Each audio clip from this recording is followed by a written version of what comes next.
할렐루야. 오늘 매일 주님과 함께 오늘은 찬송가 291장입니다. 외롭게 사는 이 그 누군가 부르며 시작하겠습니다.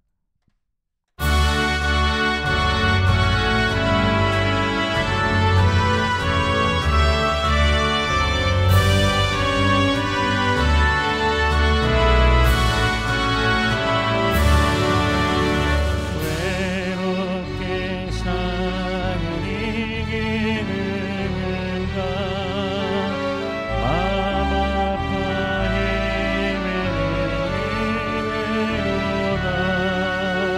십자가요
아멘. 오늘 매일 주님과 함께 우리 함께 나눌 말씀 욥기 12장 1절에서 25절까지의 말씀입니다.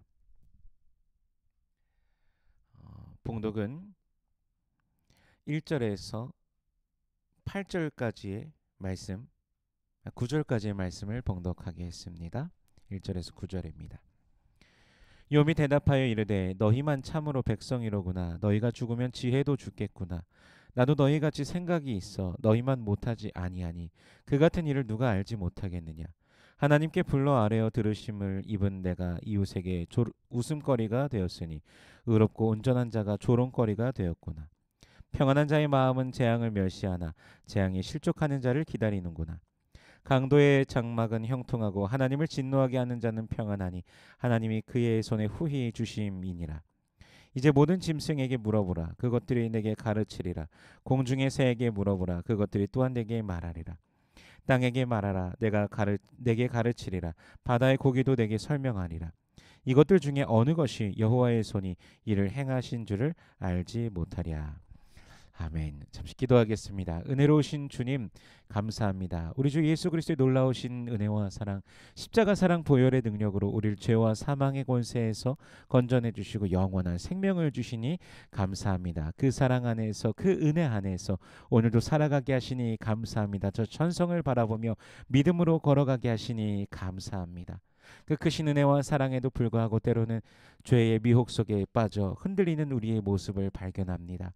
주님 용서하여 주시옵소서. 우리 마음을 새롭게 하여 주시옵소서. 우리 마음과 생각이 날마다 주님을 향하며 우리 마음이, 우리의 입술이 날마다 주의 말씀 안에서 매일을 행하며 걸어가는 우리들 되게 하여 주시옵소서. 이 시간 말씀을 대합니다.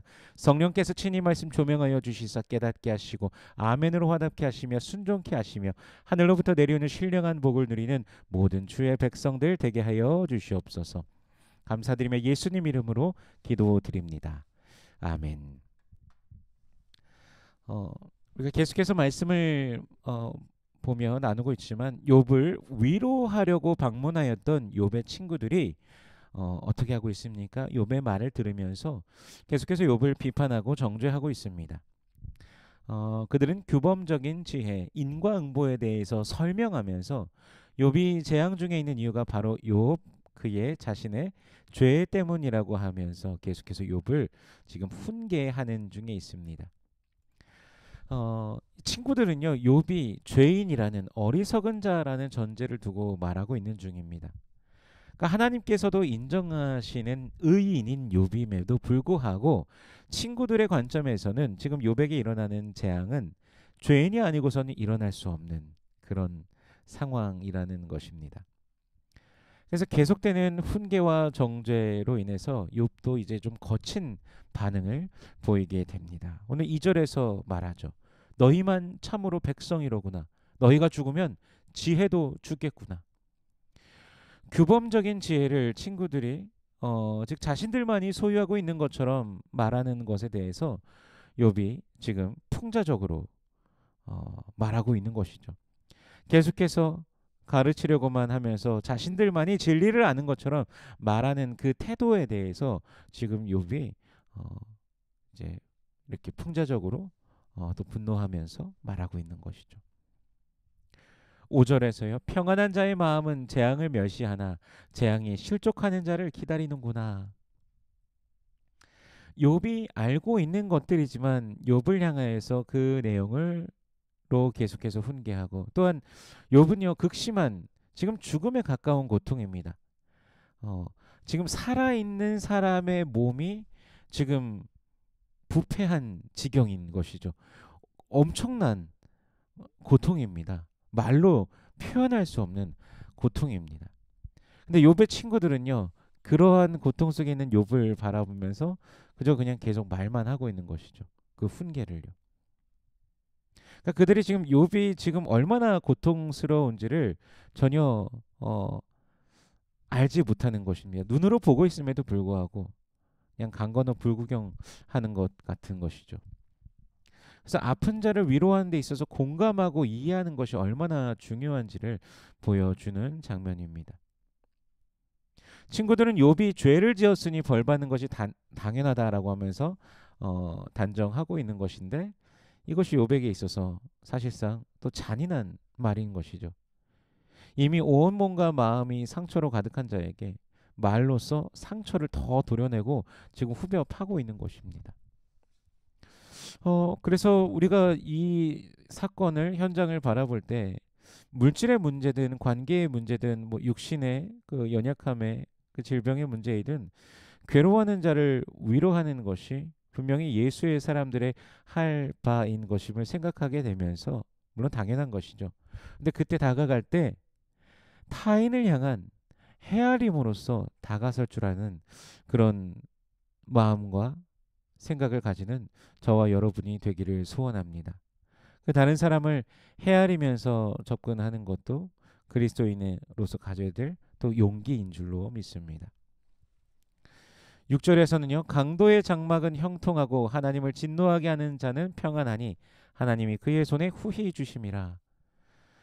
친구들이 계속해서 말하는 규범적 지혜로서 말한다면 불의한 자는 결코 형통할 수 없습니다. 근데 욥이 지금 말하고 있죠. 그런 일이 일어난다고요. 강도의 장막이 형통하고 하나님을 진노하게 하는 자가 평안하다. 하나님이 그의 손에 그렇게 주셨기 때문에. 오늘날에도 그런 일들이 있지 않습니까? 악인들이 부귀 영화를 누리는 일 허다합니다. 그럼 욥의 친구들은 그것을 어떻게 설명할 수 있을까요? 어, 칸트라는 인물이 있습니다. 18세기의 철학자, 수학자, 신학자입니다. 그는 이제 실천 이성 비판에서 이제 그런 표현을 하는데요. 이 세상에서는 정의가 완전히 실현되지 않는다. 선한 사람이 고통받고 악인이 번성하는 현실이 존재한다. 그러므로 도덕적 정의의 완성을 위해서는 사후 세계가 존재해야 된다라고 말합니다. 그러니까 그가 이 믿음을 우리가 이제 믿는 대상으로서 표현하는 것이 아니라 지금 이 내용에서는 이제 수학적인 증명인 것이죠. 그 이러함으로 그 세계가 분명히 있다. 천국과 지옥이 분명히 있다라는 것을 이제 증명해 가는 과정 속에서 이렇게 표현하는 것입니다. 그래서 이 칸트의 경우에도 이 규범적 지혜가 그 인과응보적인 것이 완전하게 이 땅에서 작용되는 것이 아니다라고 말하고 있는 것이죠. 그래서 분명하게 이제 사후 세계에 대한 천국과 지옥에 대한 그것이 분명히 존재할 수밖에 없다라고 말하는 것이죠. 그래서 이제 욥은요 자연의 질서, 창조의 세계로 이제 눈을 돌려서 친구들이 보도록 시선을 좀 바꿔줍니다. 7절과 8절과 9절에서요. 이제 모든 짐승에게 물어보라. 그것들이 내게 가르치리라. 공중의 새에게 물어보라. 그것들이 또한 내게 말하리라. 땅에게 말하라. 내게 가르치리라. 바다의 고기도 내게 설명하리라. 이것들 중에 어느 것이 여호와의 손이 이를 행하신 줄을 알지 못하랴. 자연 세계를 살펴만 보아도 인과응보로서는 설명할 수 없다라고 하는 것이죠. 모든 것이 하나님의 손 안에서 그의 주권 안에 움직이고 있다라고 말합니다. 인과응보의 논리를 계속해서 주장한다면 어떻게 잔인한 짐승이 번성하고 약한 동물이 피해를 당하는 일이 생길 수 있을까요? 그 누구에게도 피해를 끼치지 않고 살아가는 동물들이 피해를 왜 당할까요? 인간의 눈에는 불합리한 것도 어찌 보면 있지 않습니까? 즉 말로 설명할 수 없는 이 복잡한 이해할 수 없는 영역이 하나님의 손에 있다라는 것을 욥은 말하고 있습니다. 이것은 자연 세계뿐만 아니라 인간의 세계도 마찬가지입니다.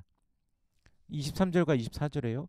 민족들을 커지게도 하시고 다시 멸하기도 하시며 민족들을 널리 퍼지게도 하시고 다시 끌려가게도 하시며 만민의 우두머리들의 총명을 빼앗으시고 그들을 길없는 거친들에서 방황하게 하시며.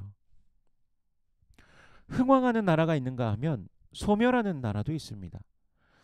한국 역사를 잠시 생각해 보면요. 지금으로부터 2000년 전에는 삼국시대였습니다. 한국은요. 백제, 신라, 고구려 이 세 나라가 한반도 영토에 있었는데 백제, 신라, 고구려 중에서 가장 드넓은 영토를 누비며 가장 강력한 군대를 거느렸던 나라는 고구려입니다.